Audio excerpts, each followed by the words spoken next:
হাতে মাখা খিচুড়ি খেতে বেশ ভালো লাগে, খুবই মজার আর চমৎকার একটি খাবার। খুব সহজে এবং ঝটপট তৈরি করে নেওয়া যায় যখন তখন। তো চাল নিয়ে নিয়েছি আর সাথে নিয়ে নিলাম ডাল।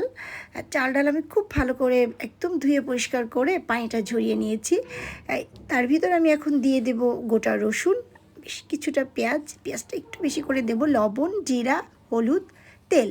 খুব ভালো করে হাত দিয়ে একদম ভালোভাবে মিশিয়ে মিক্সড করে নেব। তো দেখতে পাচ্ছেন শুকনো মরিচও দিয়েছি দুটা ফ্লেভারের জন্য, আর গরম পানি দিয়ে দিলাম। এই রান্নাতে অবশ্যই গরম পানি ব্যবহার করতে হবে, তাহলে কিন্তু টেস্টটা আরও ভালো আসবে। তো এই তো ঢাকনাটা তুলে কাঁচামরিচ দিয়ে দিলাম, আর এই যে ফুটে ওঠা পর্যন্ত ওয়েট করছি। মাশাআল্লাহ, অনেক সুন্দর হয়েছে আর ঝরঝরাও হয়েছে। তো শেষ পর্যন্ত ধনিয়া পাতার সিজন, একটু ধনিয়া পাতা না দিলে কি চলে, একটু ধনিয়া পাতা দিয়ে দিলাম। তো এর স্বাদটা আরও বাড়িয়ে দেবে। আশা করি ট্রাই করবেন। Thanks for watching. আল্লাহ হাফেজ।